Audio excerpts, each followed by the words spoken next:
UPPCS में polity से पूछे जाने वाले प्रश्नों की श्रृंखला में आप सभी का स्वागत है।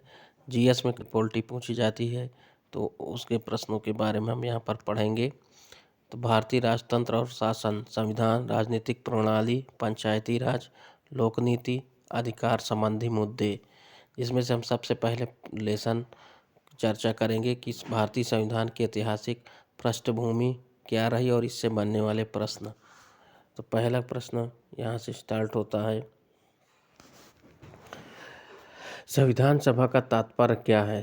तो संविधान सभा का तात्पर्य व्यक्तियों के ऐसे समुदाय से है जो एक स्थान पर इकट्ठे होकर विचार विनिमय करते हैं तथा किसी भी संविधान की रचना करते हैं। क्योंकि संविधान एक विशेष प्रकार की विधि होती है जिससे अक्सर मूल विधि की संज्ञा दी जाती है, अतः संविधान सभा का विशेष दर्जा माना जाता है। प्रतिनिधि सभा द्वारा लिखित संविधान के निर्माण का विचार पुराने शक्ति संबंध को समाप्त हो जाने के बाद उत्पन्न हुआ, जब नए वर्ग सत्ता के भागीदार बने एवं राजतंत्र के ढांचे में तदनुसार परिवर्तन हुए। ऐसे परिवर्तनों के लिए आवश्यक था कि वे अचानक किए जाएं तथा इतने पर्याप्त हो कि इनके सामने विद्यमान संस्थागत संगठनों के माध्यम से सामान्य सुधारों को किया जाना भी संभव प्रतीत न हो। विश्व का एकमात्र जनतंत्र जहां सामान्य एवं संवैधानिक विधान में कोई भी विशेष भेद नहीं किया जाता है, यूनाइटेड किंगडम अर्थात ब्रिटेन है। ब्रिटेन में प्रभुसत्ता संसद में स्थित राजा में निहित है। यह आवश्यक नहीं है कि सभी संविधान जनतांत्रिक हो। किसी संविधान में जनतांत्रिक विषयों का समावेश इस बात पर निर्भर करता है कि उस उक्त संविधान का निर्माण किन परिस्थितियों में और किस प्रकार किया गया। एक सैनिक प्रशासक अपने सहायकों से संविधान निर्मित करा के उसे लोगों पर जबरदस्ती लाद सकता है। ऐसी स्थिति में लोगों को इस बात पर अवसर नहीं मिलता कि वे निर्वाचन अथवा मत संग्रह के द्वारा संविधान के पक्ष अथवा विपक्ष में अपना मत प्रकट कर सके, भले ही ऐसा मत संग्रह तानाशाही अथवा अधिनायकवादी प्रशासन में ही क्यों न कराया जाए। कुछ देशों में ऐसा संभव है कि शासक अपने सहायकों द्वारा संविधान निर्मित करके उसे जबरदस्ती लोगों पर लाद कर बाद में निर्वाचन अथवा मत संग्रह के द्वारा उसे जनता द्वारा स्वीकृत करा ले।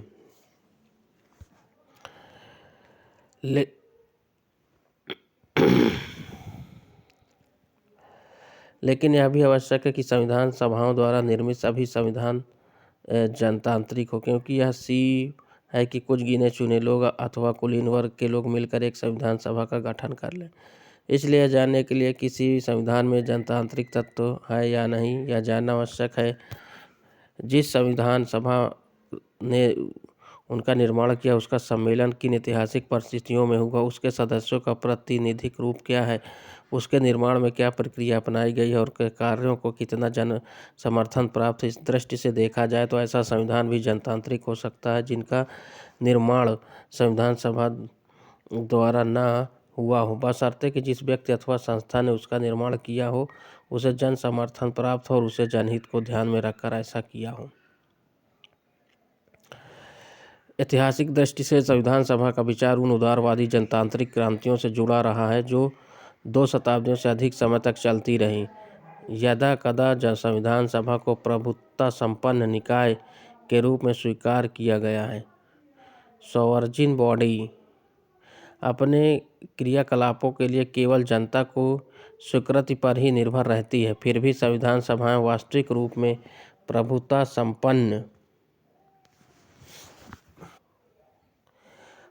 संपन्न निकाय के रूप में स्वीकार किया गया है, जो अपने क्रियाकलापों के लिए केवल जनता की स्वीकृति पर ही निर्भर रहती है। फिर भी संविधान सभाएं वास्तविक रूप में प्रभुत्व संपन्न नहीं होती हैं और न ही उनके कार्यों का जनमत संग्रह द्वारा सीधे सार्वजनिक स्वीकृति के लिए भेजा जाता है। संविधान सभाओं के लिए संबंध में एक महत्वपूर्ण तथ्य है कि अनेक संविधान सभाएं जिन्होंने टिकाऊ संविधान बनाने में सफलता प्राप्त की, पूर्णतः जनतांत्रिक सिद्धांतों के अनुसार निर्वाचित नहीं हुई थी। वयस्क मताधिकार का आधारित संविधान सभाएं 20वीं शताब्दी के अस्तित्व में आईं। सार्वजनिक मताधिकार के आधार पर चुनी हुई सभा द्वारा संविधान निर्माण की 19वीं शताब्दी में पहली बार किया गया प्रयोग, जिसका फ्रैंकफर्ट पार्लियामेंट 1848 कहते हैं, प्रशा के नरेश द्वारा विफल कर दिया गया था।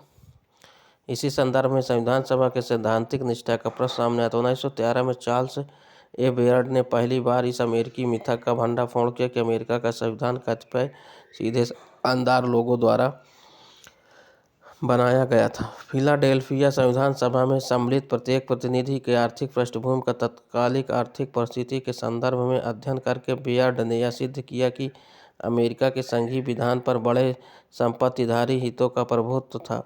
इस खोज से संवैधानिक सिद्धांत के क्षेत्र में ऐसा विवाद छिड़ गया जो कभी समाप्त न होगा। यद्यपि बेयर्ड की खोज प्रणाली पर लोगों को संदेह था, किंतु उनके निष्कर्षों से सभी ने स्वीकार किया। ये यहाँ तक जो है कैसे संविधान सभा पर चर्चा होती है उसका बैकग्राउंड है कि कहाँ किस देश में क्या हुआ। इस संदर्भ में यह प्रश्न उठता है कि क्या ऐसा ही आरोप भारतीय संविधान सभा के विरुद्ध लगाया जा सकता है। इस प्रश्न का उत्तर देने के लिए छोटे छोटे प्रश्नों का उत्तर खोजना होगा कि भारतीय संविधान का स्वरूप कहाँ तक जनतांत्रिक था, भारतीय जनता की ओर से निर्णय लेने में सभा कहाँ तक स्वतंत्र थी, संविधान के निर्माण के लिए संविधान सभा ने क्या प्रक्रिया अपनाई, भारतीय संविधान की महत्वाकांक्षाओं की पूर्ति करने में सभा कहाँ तक सफल हुई। इस चर्चा का मुख्यतः उद्देश्य ऐतिहासिक पृष्ठभूमि इस प्रश्नों को खोजना है। आज सिर्फ हम यहीं पर चर्चा ख़त्म करते हैं। अब हमारा नेक्स्ट जो टॉपिक्स होगा भारतीय संविधान का ऐतिहासिक विकास, कैसे ऐतिहासिक विकास हुआ, इस पर हम चर्चा करेंगे नेक्स्ट वीडियो पर। धन्यवाद।